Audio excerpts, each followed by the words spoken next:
طيب بسم الله الرحمن الرحيم السلام عليكم ورحمة الله وبركاته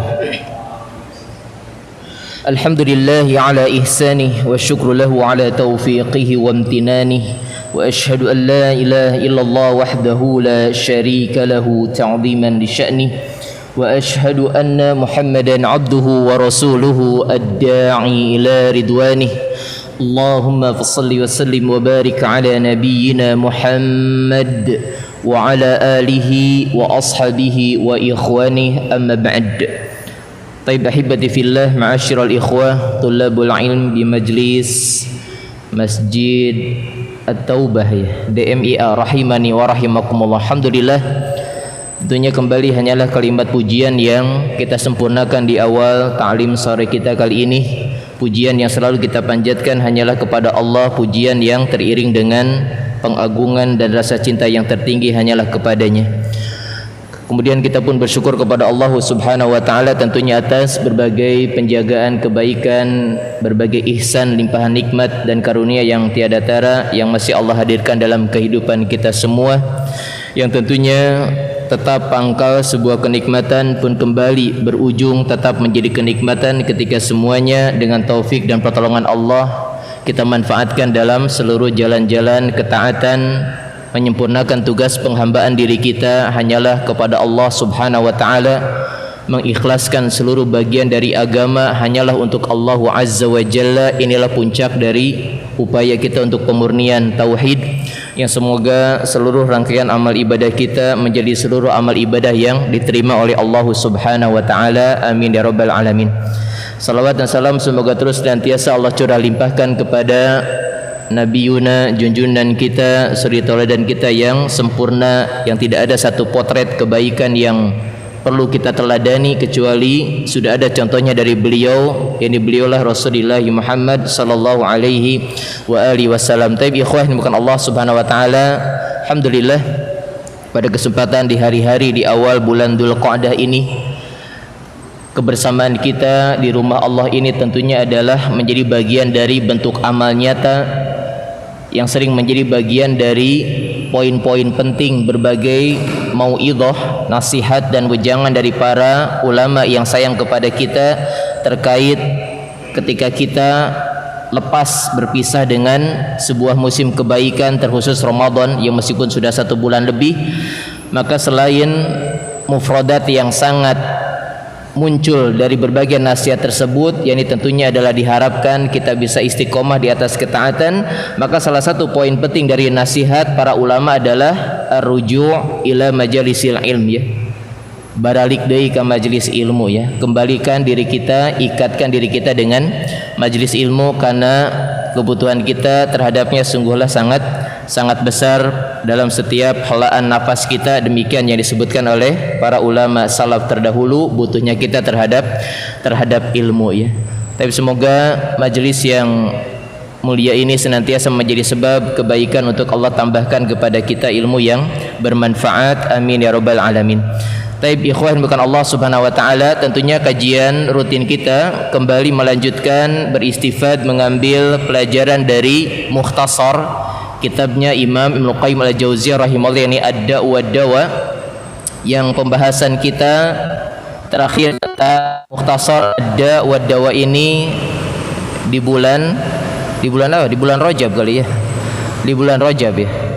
Karena Sya'ban kita bahas untuk persiapan Ramadan, ya. Ramadan libur, Syawal libur, berarti sudah 3 bulan yang lalu. Makanya kemarin anak konfirmasi, alhamdulillah ada videonya, ya. Materi kita sampai mana? Karena 2 pasal yang terakhir akan kita bahas, sempat dialog sama beliau, cukup nggak Ustaz waktunya? Kita cukupkan aja lah, 2 pasal selesai, ya. Tapi maka ternyata benar pembahasan terakhir kita di Mukhtasar Ad-Da' wad-Dawa ini adalah sudah menyelesaikan 2 pasal yang masih berkaitan, bisa berkonsekuensi menjadi dosa besar yang sangat erat dengan kesyirikan, ya. Yani berburuk sangka kepada Allah dan juga berbicara tentang Allah tanpa ilmu. Kita sudah menyelesaikan 2 pasal tersebut. Kita akan lanjut ke pasal berikutnya tentang mafsadatul qatl, ya. Yani dampak buruk atau bahaya dari pembunuhan atau membunuh. Namun sebelum masuk ke pasal tersebut ada paragraf yang ana kira sangat penting untuk tetap ana sempurnakan dari paragraf terakhir tentang fasal berbicara tentang Allah tanpa ilmu. Iya. Maka di antara paragraf yang penting di penutup pasal tersebut adalah beliau pun mengingatkan kepada kita tentang ada satu bentuk kondisi perilaku manusia yang sangat berbahaya dalam bentuk kebid'ahan. Maka pola kebid'ahan sebagian manusia masuk dalam dosa berbicara tentang Allah, tentang agama tanpa ilmu. Maka beliau pun menukilkan perkataan dari ulama sebelumnya yang terkenal bahwasanya al-bid'atu ahabbu ila iblis minal ma'siyah, ya. Beliau pun menukilkan perkataan tersebut bahwasanya segala bentuk kebid'ahan jauh lebih dicintai, disukai sebagai strategi perangkap iblis dibandingkan dengan jelas-jelas kemaksiatan. Apa sebabnya? Fa inna ahlal bid'ah, ya, la yutab minha au kama qala, karena pelaku kebid'ahan sangat sulit diharapkan pertaubatannya untuk meninggalkan dosa-dosa kebid'ahan. Apa sebabnya? Karena dia merasa benar. Berbeda dengan pelaku maksiat yang jelas-jelas dia tahulah itu sebuah kemaksiatan, makanya cenderung lebih mudah untuk mendapatkan nasihat dalam bentuk amar ma'ruf nahi munkar. Tapi tidak dengan pelaku kebid'ahan, ya, mereka karena merasa di atas kebenaran, ketika datang nasihat tidak sedikit respon mereka yang berakhir dengan pertikaian, rusuh, ngajak ribut. Kalau judul awalnya munakosyah, diskusi, argumentasi, tapi ujung-ujungnya kalau istilah Sunda dalilut, ya, eleh dalil ngajak gelut. Itu sebagian manusia begitu. Kalah otak ngajak otot. Itu udah perilaku kafir musyrikin Arab juga di zaman baheula lagi seperti itu, ya. Naudzubillah. Kemudian di antara poin penting dari Imam Ibnu Qayyim tentang bahaya bid'ah yang lebih disukai oleh iblis sebagai perangkap untuk menjerat manusia adalah, kata Imam Ibnu Qayyim rahimahullah, kalau kebid'ahan itu konsekuensinya efeknya langsung menyimpangkan manusia dari meniti jalan yang lurus. Adapun maksiat, kata beliau rahimahullah, yakni memperlambat. Kalau maksiat memperlambat, kalau perbuatan kebid'ahan langsung menyimpangkan.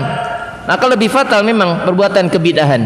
Ini dua nukilan dari beliau yang bermanfaat di penutup fasal berbicara tentang Allah tanpa ilmu. Pertama, bid'ah jelas lebih disukai oleh iblis daripada maksiat, karena pelaku bid'ah sulit diharapkan pertaubatannya, sedangkan pelaku maksiat lebih mudah insyaallah biidznillah.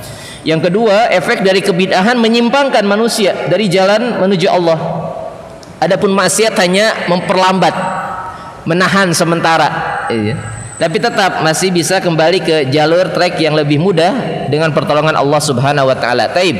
Demikian dua nukilan penting dari penutup pasal sebelumnya. Kita masuk ke pasal yang akan kita bahas sore hari ini, yakni mafsadatul qatli, dampak buruk atau bahaya dari pembunuhan atau membunuh.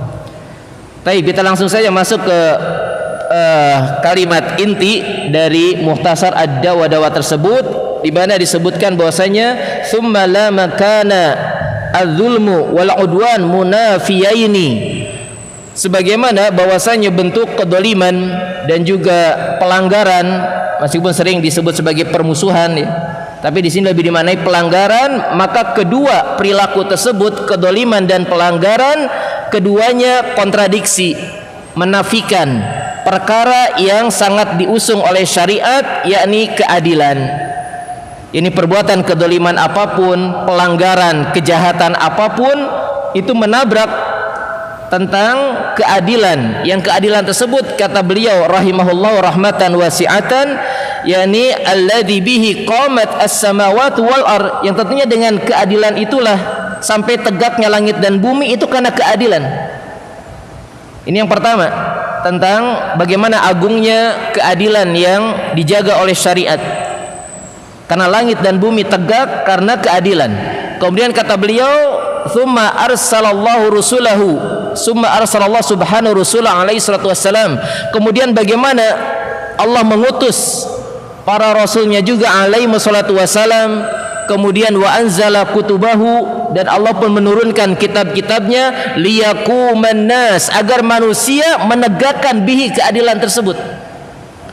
datang petunjuk dari utusan Allah, membawa kitab Allah, diutus ke sebuah kaum, maka di antara tujuan Allah mengutus para rasulnya dan menurunkan kitab-kitabnya agar manusia atau suatu kaum yang di tengahnya diutus seorang utusan Allah tersebut adalah untuk menegakkan keadilan. Untuk menegakkan keadilan. Oleh karenanya kata beliau rahimahullahu rahmatan wasi'atan, maka kalau terjadi bentuk kejahatan, kedoliman yang menafikan keadilan tersebut, karena min akbaril kabair, maka jadilah bentuk kejahatan, kedoliman, pelanggaran tersebut adalah termasuk dari dosa besar. Ini kalimat paragraf pertama, kalau antum ada yang punya PDF-nya, ini disebut dalam bahasa kita apa sih? Pikiran pokok yang kalau diawalkan paragraf apa? Deduktif atau induktif? Antum masih ingat? Deduktif mungkin ya. Kalau singkatnya deduktif, D depan. Jadi pikiran utama dalam sebuah paragraf yang didahulukan, nah ini termasuk. Jadi sebelum perinciannya beliau sudah mengingatkan kepada kita bahwasanya bahaya pembunuhan ketika menjadi sebab dia kategori dosa besar yang akbarul kabair juga, dosa-dosa besar, karena dia menabrak prinsip keadilan yang diperintahkan oleh Allah melalui syariat Islam yang indah dan sempurna. Antum masih ingat dengan istilah daruriyatul khamsah, 5 perkara darurah penting yang dijaga dengan turunnya agama Allah apa saja? Hifdzudzin ya, penjagaan agama, hifdzul akal, penjagaan akal, hifdzul mal, penjagaan harta, hifdzun nasab, penjagaan keturunan atau bahkan kehormatan, wa hifdzu an-nafsi atau dam, penjagaan jiwa atau darah. Maka semua jenis kedoliman dan pelanggaran yang melabrak perkara-perkara yang maqasid syariah, maksud dan tujuan syariat hadir, maka dia cenderung menjadi dosa besar. Sampai ana melihat risalah ini muhtasarnya, kalau kitab aslinya kita sebut kitab ya. Bagaimana komprehensifnya keilmuan al-musannif atau penulis kitab ini, Imam Ibnu Qayyim al-Jauziyah rahimahullah, ketika menempatkan dosa besar dalam perincian kitab beliau ini, setelah yang langsung relevansinya dengan kesyirikan adalah membunuh jiwa, pembunuhan. Maka dalam dalil surah Al-Furqan ketika Allah merinci tentang diantara sebagian sifat-sifat ibadur rahman, maka dalam sebuah ayat tiba Allah menjelaskan sifat kemuliaan ibadur rahman adalah walladzina la yad'una ma'allahi ilahan akhar. Di penghujung ayat-ayat penghujung surah Al-Furqan, maka kata Allah, dan ibadur rahman itu adalah orang-orang yang tidak berdoa atau beribadah kepada selain Allah, artinya tidak pernah menyekutukan Allah. Maka setelah berlepas diri dari kesyirikan, artinya menjaga tauhid, maka termasuk ibadur rahman adalah wala yaqtulunan nafsallati haramallahu illa bil haq. Ibadur rahman kemuliaan sifat mereka adalah tidak membunuh jiwa yang diharamkan oleh Allah tanpa sebab yang hak. Dalam ayat ini jelas urutan Allah menyebutkan kemuliaan ibadur rahman setelah penjagaan tauhid, murni dari kesyirikan ya, bebas dari kesyirikan, maka ternyata dia pun tidak melakukan pembunuhan. Baru kemudian wala yaznun, dan tidak berzina. Demikian juga setelah pasal ini kita akan membahas tentang zina. Inilah dalil utama Imam Al-Qayyim rahimahullah ketika merinci tentang pembahasan lanjutan dalam kitab ini adalah dosa-dosa besar, setelah yang berkaitan langsung dengan kesyirikan adalah pembunuhan.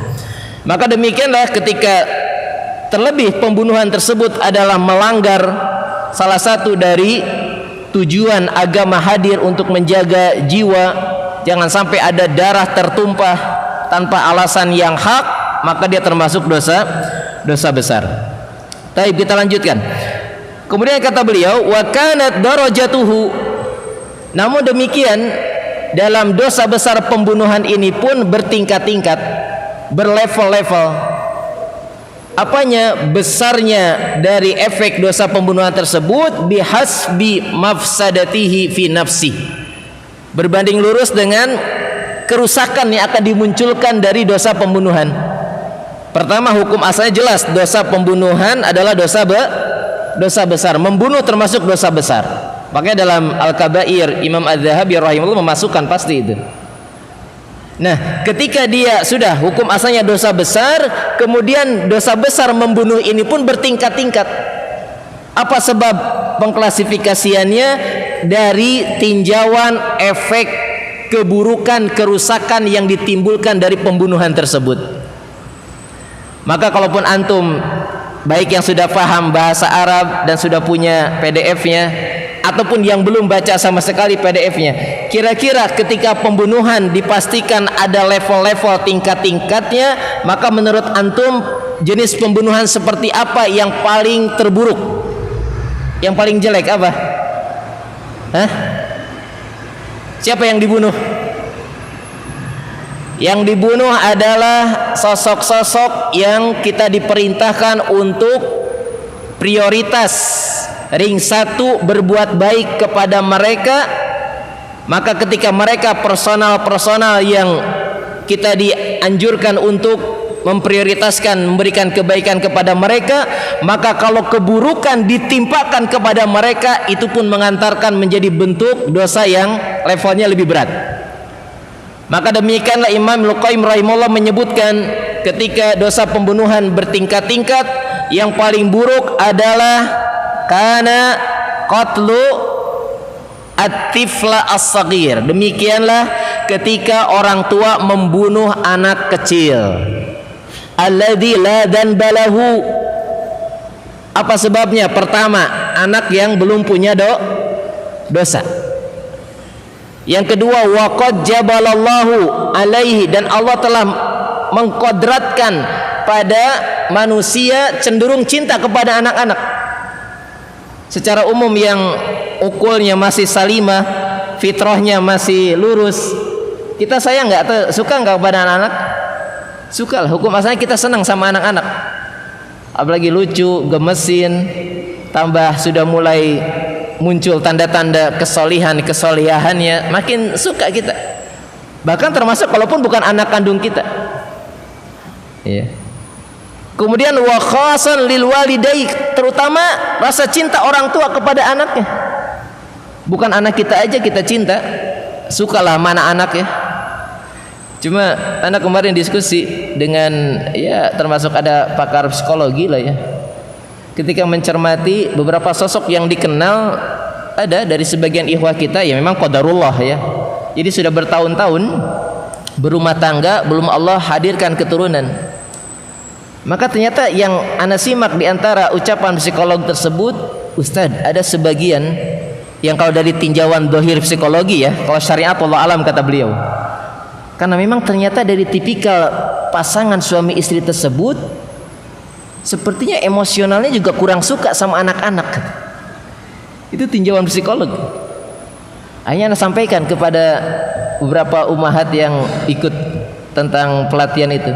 Kata dia, iya Ustadz, saya juga kenal ternyata ada pasangan suami istri yang masih di lingkungan kita lah. Memang dia kurang suka sama anak-anak. Mungkin itu ya sebab Allah tahan dia belum punya keturunan. Wallahu a'lam bishawab, katanya. Anda nggak bisa memastikan kalau belum ada tinjauan syariat. Tapi kata psikolog begitu. Memang dia nggak kurang suka sama anak-anak, kurang ngemong lah. Artinya memang udah bertahun-tahun belum dihadirkan keturunan. Nah artinya secara kalau jibilah, kodrat atau fitrah lah bahasa kita, harusnya orang tua senang kepada anak-anak. Ditambah sebab yang berikutnya adalah ternyata mereka membunuh anak yang tanpa dosa. Kemudian kecenderungan manusia sebetulnya suka kepada mereka, apalagi anak-anak. Maka ternyata mereka punya rasa takut kalau anak tersebut ikut andil dalam menghabiskan makanannya, minumannya, bagian harta. Kalau dalam syariat disebut khosyata imlaq, takut kefakiran. Hati-hati. Kita mengenal lah salah satu program yang ada di NKRI kita. Kalau termasuk tujuannya pembatasan anak haram. Tapi kalau pengaturan jeda usia anak boleh atau tidak? Boleh, nggak apa-apa. Makanya sepakat seperti Ustadz Dr. Rayhanul Bahrain hafizahullah, dia dengan tegas berbagai tulisannya haram, sterilnya. Steril apa rahim ya atau apalah gitu. Enggak. Kecuali memang ada kemudaratan yang dikhawatirkan berbahaya kepada sang ibunda. Kalau masih ada jalur-jalur yang lain tidak sampai steril ya. Taib. Maka sebabnya apa? Karena perilaku jahiliyah, takut kefakiran. Makanya dalam ayat Al-Quran Allah berfirman di antara dalam surah Al-Isra ya. Antum yang bawa mushaf sekalian memastikan nanti dikonfirmasi ayatnya, takut keliru. Kalau tidak salah ayat 31 Allah berfirman di antara dosa-dosa besar yang Allah larang adalah wala taqtulu auladakum khasyata imlaq nahnu narzuquhum wa iyyakum inna qatlahum kana khit'an kabira. Kata Allah, dan janganlah kalian membunuh anak-anak kalian karena takut imlaq. Imlaq itu fakir, takut miskin. Ini sombong, berburuk sangka kepada Allah, menyandarkan atas kemampuan diri, terkumpul semua itu.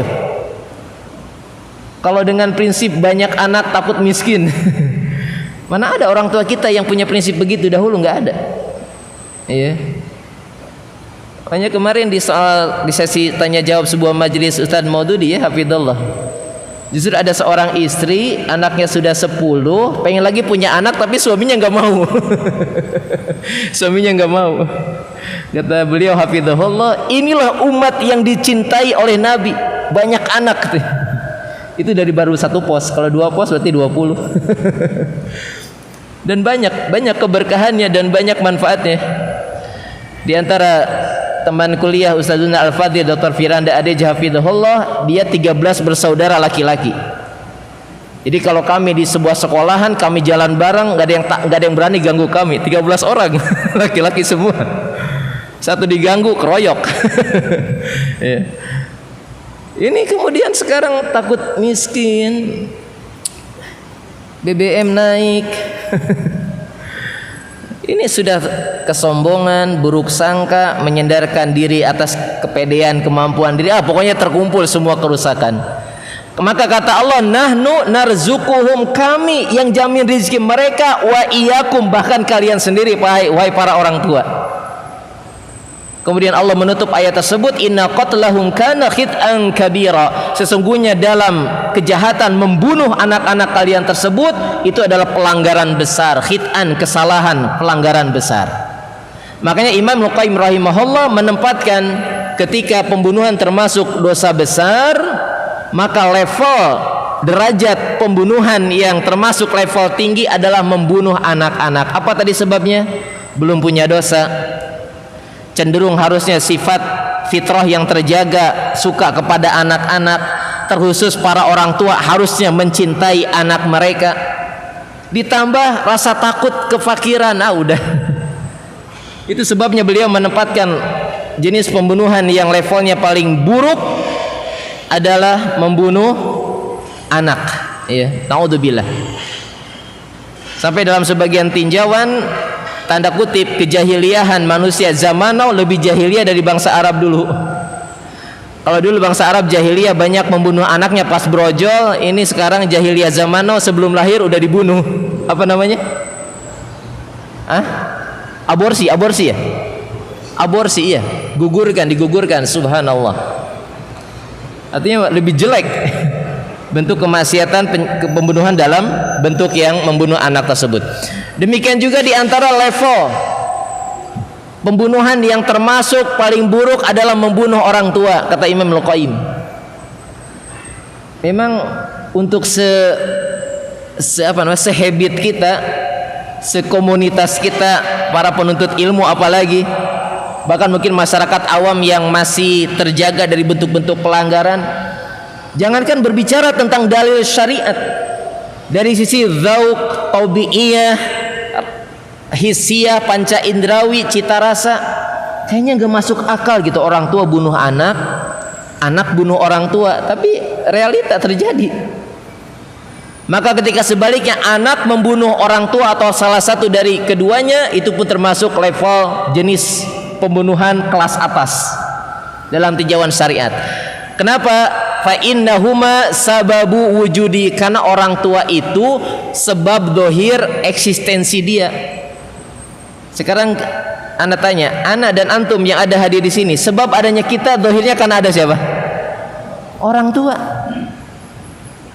Kita bukan Nabi Adam yang langsung diciptakan dengan kedua tangan Allah, maka menjadi makhluk yang paling sempurna. Kita pun bukan Nabi Isa yang langsung Allah tiupkan ruh ke rahimnya Maryam, hanya lahir tanpa ayah. Justru kalau terjadi malah genjleng keburukan, karena anak terlahir cuma dari salah satu dari dua cara, melalui pernikahan sah Allah anugerahi keberkahan pernikahan dengan hadir keturunan, atau pintu zina, naudzubillah. Kita bukan model manusia demikian. Sebab dohir adanya kita kan ada orang tua. Makanya Imam Al-Qurtubi rahimahullah ketika menjelaskan tentang bab birrul walidain, sampai pun kalau orang tua terlalu banyak kedolimannya kepada kita, tetap kita wajib bakti kepada keduanya, karena sebab merekalah kita ada. Makanya kalau membunuh orang tua atau salah satu, udah jelas termasuk dosa besar. Taib, ini dari sisi ring satu yang harusnya mendapatkan kebaikan yang kita prioritaskan sampai kepada mereka. Maka kalau ada bentuk kedoliman dan pelanggaran menimpa mereka, maka itu pun mengantarkan menjadi dosa besar. Kalaupun dosa besar tersebut berkelas-kelas, berlevel-level, maka jenis pelanggaran terhadap orang-orang tersebut menjadi jenis dosa besar yang levelnya juga paling tinggi. Makanya hati-hati. Di antara wasiat dari para ulama agar kita tidak menyesal di hari kiamat adalah jangan ada kedoliman dengan sosok-sosok ring satu kita. Antum jangan merasa bangga kalau dengan teman tidak ada kedoliman, dengan tetangga tidak ada kedoliman, tapi dengan kakak, dengan adik ribut, dengan paman, tante masih ada masalah, repot. Karena ring satu mereka. Kalau antum udah jelas lah, kalau ring satu ya mahram ya. Kalau mahram ring satu itu karena nasab. Berarti kalau kita laki-laki berarti ke atas ibu, nenek, buyut, ke bawah anak perempuan, cucu perempuan, cicit, ke samping tante dari bapak, tante dari ibu, saudara perempuan, saudari perempuan, kakak, adik perempuan, itu ring satu namanya. Mahram kita yang ring satu. Selebihnya nanti karena pernikahan, mungkin ada karena sepersusuan. Tapi kita masuk. Demikian juga diantara bertambah buruknya dari jenis level pembunuhan berdasarkan tingkat efek buruk yang dimunculkan dari pembunuhan tersebut adalah diantaranya membunuh orang-orang yang seharusnya kita jaga eksistensi dia, karena melalui sebab mereka lah penjagaan agama terpelihara. Nasihat-nasihat yang kita butuhkan untuk akhirat kita datang dari mereka. Siapa mereka? Para ulama kalau sekarang. Kalau dulu para nabi.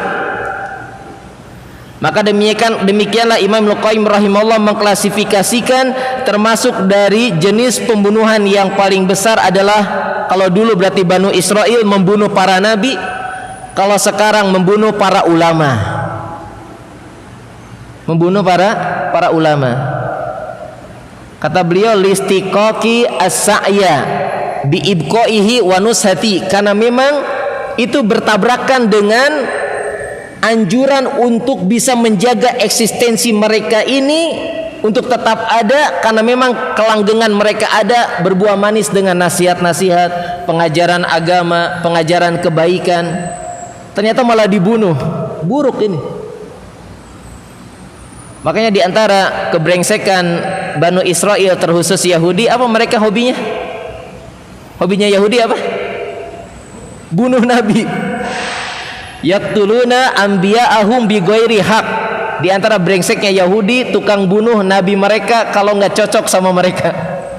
Kalau nggak cocok, buktinya Nabi saja mau dibunuh. Maka mereka berkoar-koar, kami sudah mampu menangkap, menyalib, membunuh Isa. Itu kan deklarasi mereka. Namun Allah bantah ya. Kami selamatkan Isa, kami angkat dia, bukan Isa yang disalib, tapi kami serupakan ada sosok yang dikuatkan pendapat oleh ulama adalah termasuk pengikut setia Nabi Isa, yakni Hawari, yang diserupakan wajahnya oleh Allah. Itu yang ditangkap oleh mereka. Makanya sekarang kalau ada yang suka membunuh para ulama, itu warisan Yahudi itu. Makanya kata Syekh Abdul Razak hafizahullah, apa yang diharapkan? Kebaikan yang tidak mungkin ada lagi dari manusia yang suka membunuh para nabi. Kan ngeri ya, ketika ustadz dakwah di sebuah tempat nggak cocok, bunuh ustadznya. Ngeri ya. Makanya dulu sempat pro kontra. Ya mungkin dari sisi asatidahnya kita tidak butuh pengawalan di masa-masa yang mungkin masih ramai. Kita tahulah sekarang berpencar-pencar, ada yang di Jogja, ada yang di Depok, ada yang masih di Bekasi. Dulu para pendekar pengawal dakwah banyak itu, PPD itu, pendekar pengawal dakwah ya, para pendekar-pendekar itu terpencar. Sekarang ada yang sekarang di Jogja, di Bekasi juga ada, di Depok ada, bahkan sebagian bikin sasana bela diri gitu.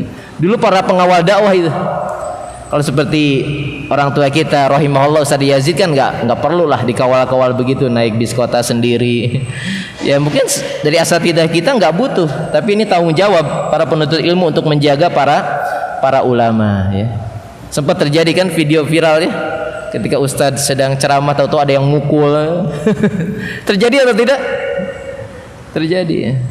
Tapi Samsuri Jalis ini nggak usah dikawal, paling Pak Rivaldi nanti nganter pulang doang karena gelap mata Anda. Perlu dikawal-kawal. Alhamdulillah sekarang lebih kondusif ya.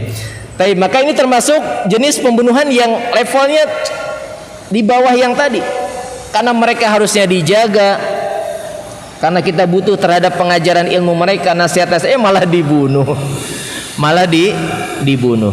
Demikian juga diantara tingkat keburukan dari level pembunuhan adalah qatlul imam, membunuh pemimpin. Ini membunuh pemimpin, subhanallah ya. Maka ana wasiatkan lebih awal saja, hati-hati.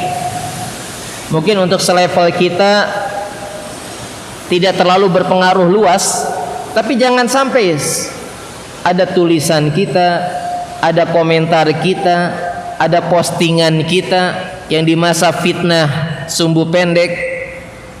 Banyak tipikal manusia sekarang kompor meleduk ya. Kemudian tiba-tiba hanya satu kalimat postingan kita memancing emosi, kemudian akhirnya kejadian yang paling fatal, tertumpah darah. Kemudian pemimpin juga ada yang terluka. Repot ini. Ya sudah rahasia umum lah. Sebagian yang manhajnya masih keliru, membolehkan demonstrasi, tapi ketika chaos di mana mereka ngumpet, nggak berani tanggung jawab. Apalagi di dunia negara Islam yang sudah jelas pembunuhan sekian ribu jiwa melayang, itu fatwa mereka. Tidak ada fatwa ulama Mekah Madinah satupun yang ketika ditanya bolehkah kami mengangkat senjata, bolehkah kami mengkudeta pemerintah, jangan. Ulama ahli sunnah nggak ada. Tapi kemudian mereka nyari fatwa yang lain yang membolehkan. Udah terjadilah apa yang sangat menyedihkan, tidak sedikit jiwa yang melayang. Terus siapa yang mau tanggung jawab? Yang memberi fatwanya kemana? Ngumpet, mereka mau tanggung jawab. Berat nanti di hadapan Allah. Apalagi nanti hadis-hadis penutup pasal ini menjelaskan tentang bagaimana ngerinya kalau ada satu jiwa yang terbunuh, jiwa mukmin yang terbunuh tanpa alasan yang hak, termasuk lenyapnya dunia dan seisinya masih lebih ringan daripada hilangnya nyawa seorang mukmin tanpa alasan yang hak. Maka membunuh imam, antum masih ingat hadis-hadis arba'in? Ketika hadis yang membicarakan tentang ad-dinun nasihah, agama itu adalah nasihat. Maka ketika Nabi ditanya, liman ya Rasulullah, nasihat untuk siapa? Untuk Allah, untuk Rasulnya, untuk kitabnya. Maka diantaranya ada sosok yang khusus. Untuk siapa? Pemimpin. Pemimpin punya hak khusus. Maka kalau justru malah didolimi, terjadi pelanggaran, terlepaslah dia pemimpin yang masih banyak kekurangan, masih sering ada kedoliman, apalagi pemimpinnya adil, kemudian karena sebab urusan perut dan hawa nafsu terbunuh. Karena mereka mengira Allah ngapain punya pemimpin yang dolim, mendingan sama sekali nggak punya pemimpin. Ini sudah dibahas oleh para ulama salaf. Di antaranya perkataan mereka, sungguh sebuah negeri selama 1000 tahun dipimpin oleh pemimpin yang zalim masih lebih baik daripada sebuah negeri satu malam tanpa punya pemimpin. Ini sudah datang nasihat dari para ulama. Mereka punya hak khusus. Kemudian malah dibunuh. Kemudian malah dibunuh, ya. Subhanallah, ya. Taib itu berapa tuh level tuh? Membunuh anak, membunuh orang tua, membunuh pewaris para nabi. Kalau dulu berarti Banu Israel tukang bunuh nabi, sekarang yang membunuh ulama. Terlepas kalau distorsi sejarah, yang di bulan September itu terjadi nggak perbuatan itu? Ada distorsi sejarah nggak tentang catatan di penghujung bulan September di negeri kita? Kalau tidak ada distorsi sejarah dan yang sampai sering ada sebagian yang ditonton oleh kita, ada tidak pembunuhan terhadap para ulama? Iya, ya demikian dah. Iya. Atau mana nggak nyebutin? Antum tahu lah penghujung bulan September ya. Ya kadang suka ada nobar nonton bareng. Ya, kemudian terjadi kudeta, ya. Dan demikian terlepaslah distorsi sejarahnya bagaimana. Baik, kita lanjutkan. Maka kata Imam Al-Qayyim rahimahullah, semua jenis menghilangkan nyawa tanpa alasan yang hak tersebut sampai tiba akhirnya kepada sosok-sosok saudara seiman, maka sungguh Allah telah menetapkan kedoliman dan pelanggaran tersebut termasuk dosa besar dan hukum asal dari pelanggaran. Sebentar.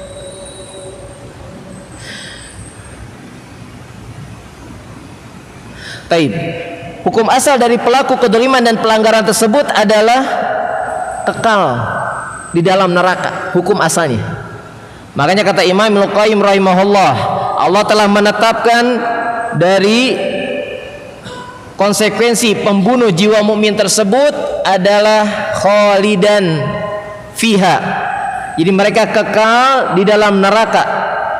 Allah Subhanahu wa taala kekal di dalamnya. Wa ghadiba al-jabbar, kemudian Allah pun murka kepada mereka, wala'anahu, dan dilaknat.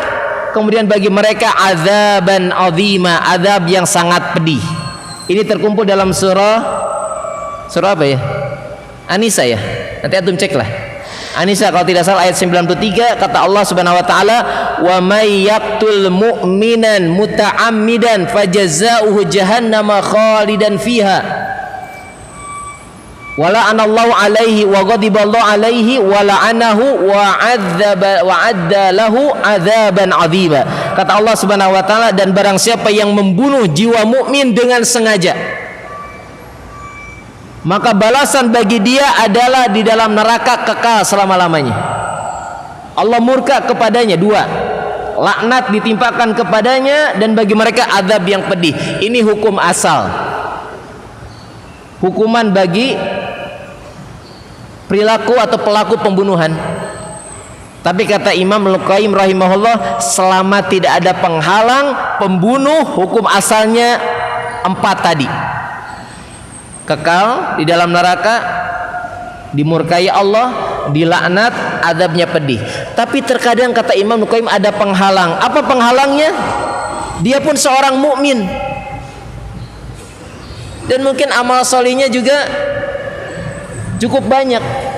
Sebagaimana akidah Ahlus Sunnah, orang beriman tidak akan kekal. Ini pembicaraan Imam Al-Qayyim sampai detail demikian.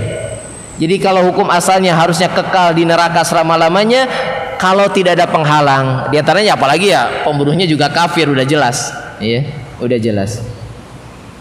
Demikian juga bagaimana kalau jiwa yang dibunuh tersebut ternyata bukan orang beriman, syariat pun menetapkan itu dosa besar. Dosa besar. Sampai kata Imam Al-Qayyim rahimahullah, sampai pun yang dia bunuh adalah musuh Allah. Siapa orang kafir? Orang kafir musuh Allah kan ya. Maka datang hadis tentang kafir mu'ahad, kafir musta'man, kafir dhimmi yang harus kita penuhi hak bertetangga karena mereka pun berdamai dengan kita. Maka di antara hadis yang menjelaskan, man qatala mu'ahadan lam yarah atau lam yurih raihatal jannah. Barang siapa yang membunuh seorang kafir yang dia terlindungi karena ada sebuah perjanjian, ikatan kerjasama sebuah negeri, diplomat, delegasi, atau turis, atau musta'man yang dapat jaminan keamanan dari sebuah negeri, maka pelaku pembunuhan terhadap orang kafir tersebut dia tidak akan mencium bau surga.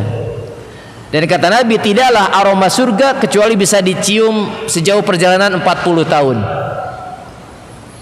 Jadi jangankan masuk surga, mencium aromanya saja nggak dapat, sedangkan cium aroma surga tercium 40 tahun. Iya. Maka sampai demikian peringatan dan ancaman yang sangat keras dari syariat ketika pola kedoliman dan kejahatan atau pelanggaran ini terjadi, baik ditujukan kepada sosok-sosok yang paling berhak mendapatkan kebaikan dari kita, atau secara umum kepada orang-orang yang beriman, atau bahkan kepada orang kafir pun ternyata tetap dia masuk dalam kategori dosa besar, ancamannya juga sangat keras ya. Tapi ma'asyiral ikhwan yang dimuliakan Allah Subhanahu wa taala, oleh karenanya Allah Subhanahu wa taala berfirman menetapkan tentang bagaimana kalau terjadi pembunuhan tersebut, satu jiwa yang terbunuh tanpa alasan yang hak. Ana sebelum lupa,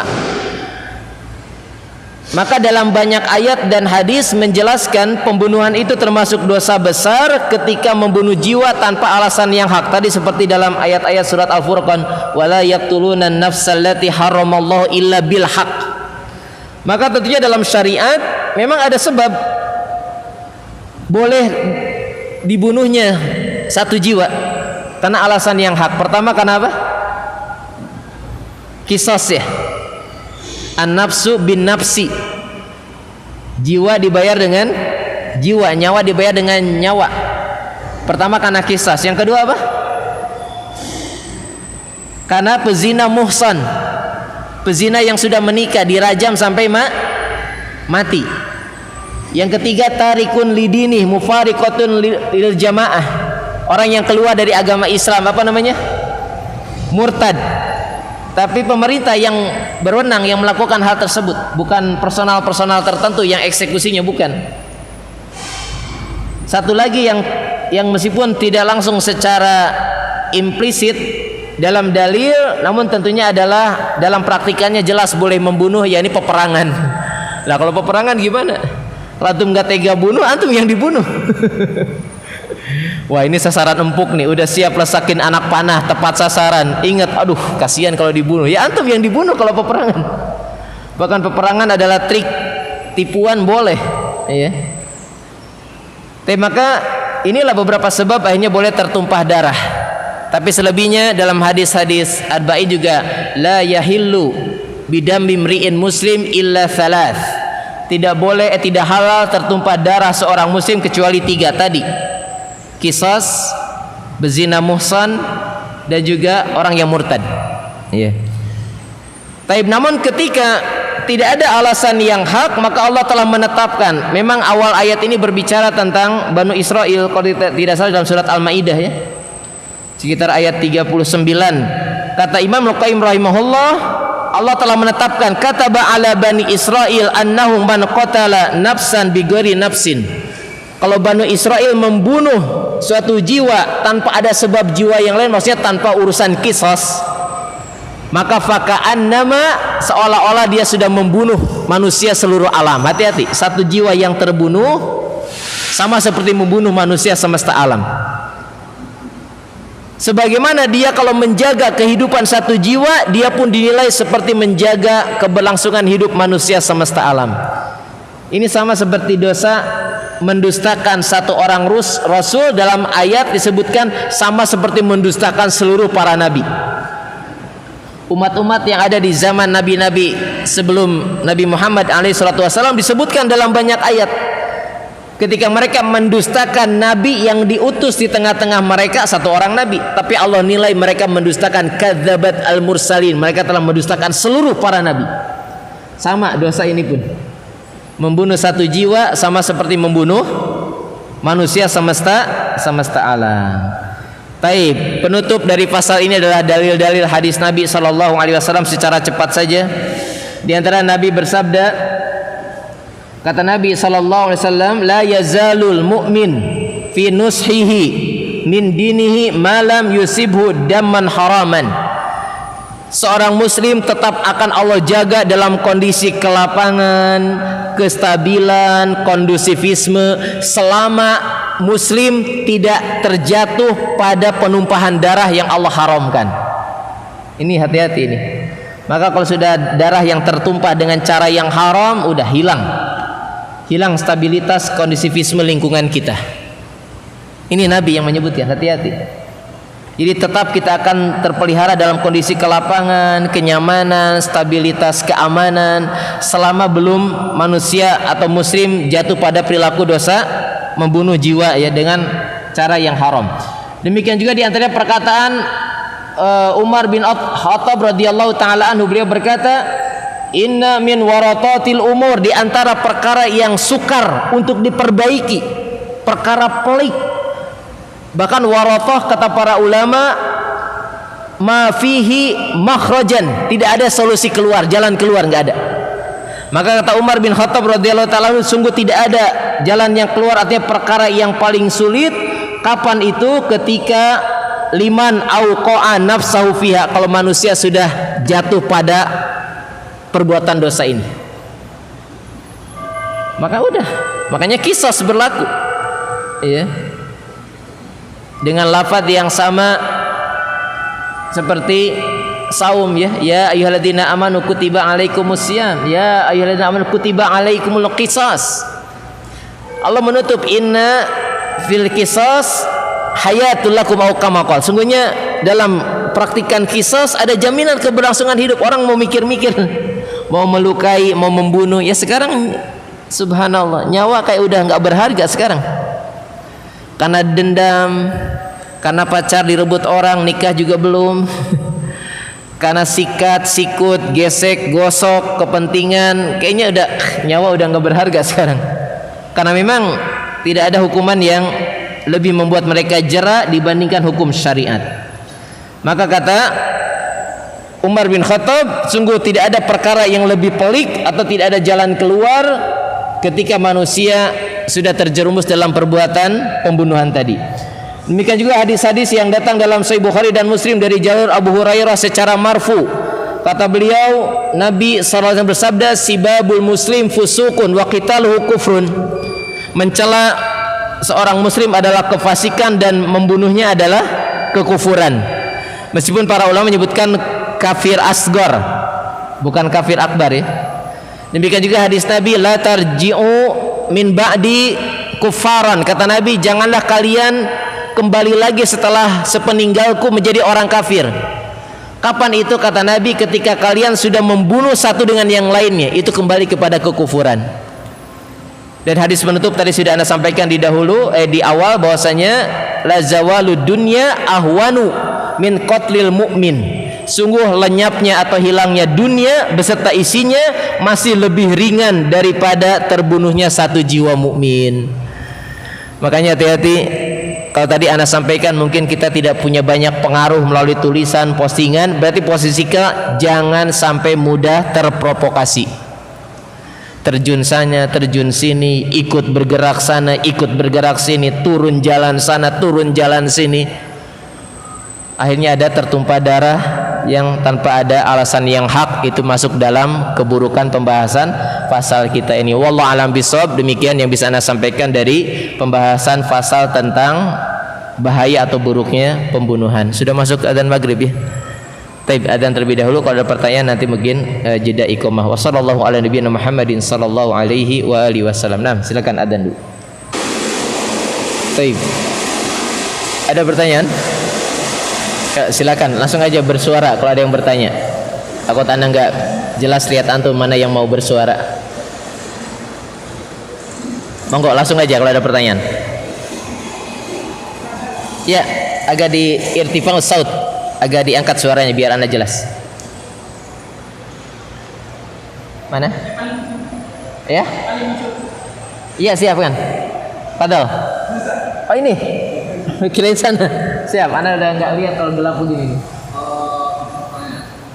Bagaimana kita terhadap apa sekarang banyak kebijakan dalam pemerintahan antara menteri ataupun pejabat-pejabat itu yang ada yang ingin syariat, ada yang mungkin dalam pandangan orang-orang awam bagaimana sikap Muslim atau orang Muslim terhadap apa namanya kebijakan yang keliru tersebut.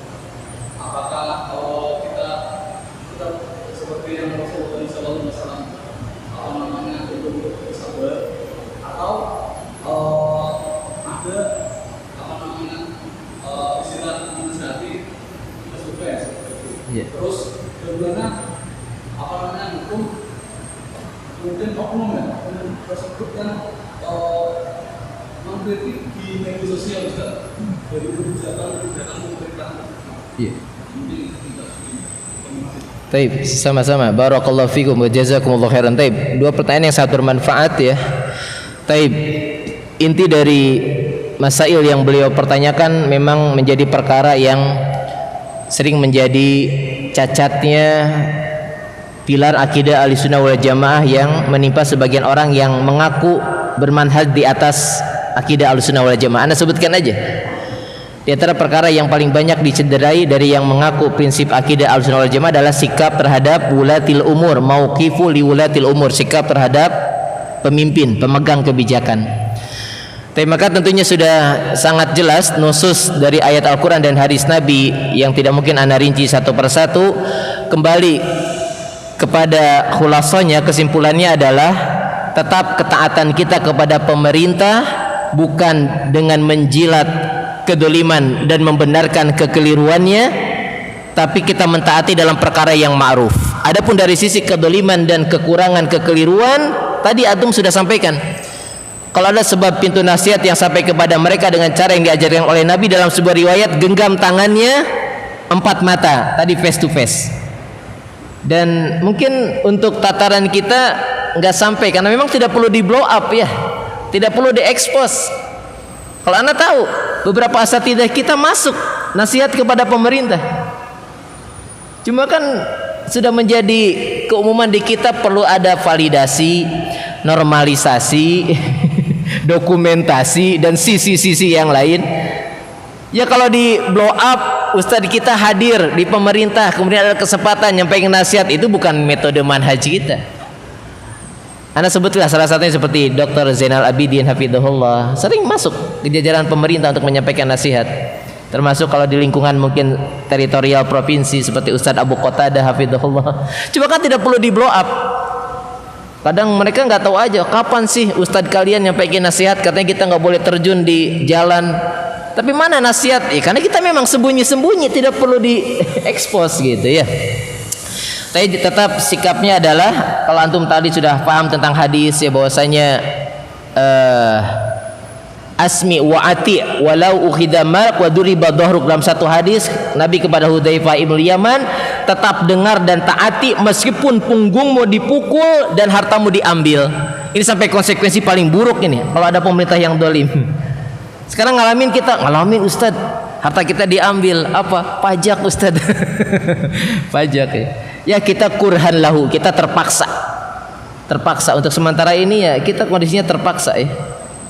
Kalau ada kondisi nasihat yang bisa sampai, tetap disampaikan. Artinya tetap taati mereka dalam perkara yang ma'ruf, tetap kekeliruan mereka kita ingkari, tapi dengan cara-cara yang diajarkan oleh syariat.